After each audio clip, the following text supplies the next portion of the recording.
Vítám vás, přátelé, u dalšího videa. Moc vám děkuju za podporu u minulých videí.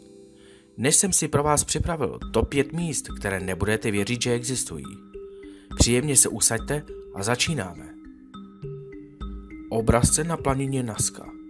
U těchto obrovských geolitů bylo ověřeno, že byly opravdu vytvořeni kulturou Nazca. Nachází se více než 50 mil na náhorní plošině.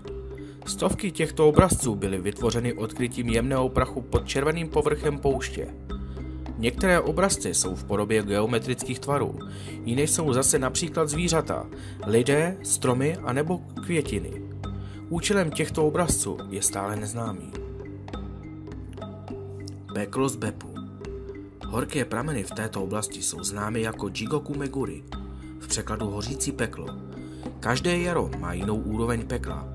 Jedno takzvané peklo se vyznačuje tyrkysově modrou vodou, kvůli tomu, že se její teplota pohybuje kolem bodu varu. Zatímco jiný má v sobě tolik páry, že by mohl pohánět vlak.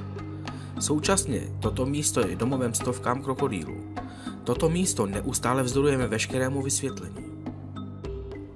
Pyramidy v Gíze, Egypt. Dnešní vědci se domnívají, že tato pyramida byla postavena během 20 až 30 let stavby, a to před 2,5 tisíci lety před naším letopočtem. Na rozdíl od mnoha starověkých památek nebo artefaktů, účel pyramid je dobře znám. Faraonům totiž sloužily jako obrovské hrobky. Skutečný způsob výstavy je doposud neznámý. Nejvíce populární teorie je, že tyto obrovské kvádry byly transportovány z nedalekých lomů a tažení otroky. Stonehenge, Anglie. Stonehenge je známý díky své velikosti, až 30 stop na výšku a hmotnosti 50 tun na každý blok. Kameny jsou zajímavé díky tomu, že byly dovezeny z velké vzdálenosti, nejpravděpodobněji z Walesu. Prostředek pro dopravu takovýchto kamenů a jejich účel je dosud neznámý.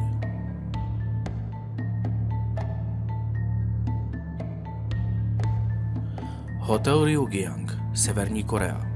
Tento hotel se nachází v Severní Koreji, který prochází výstavbou už od roku 1987. Téměř žádný cizinec ji nikdy neviděl, natož aby se některý dostali i dovnitř.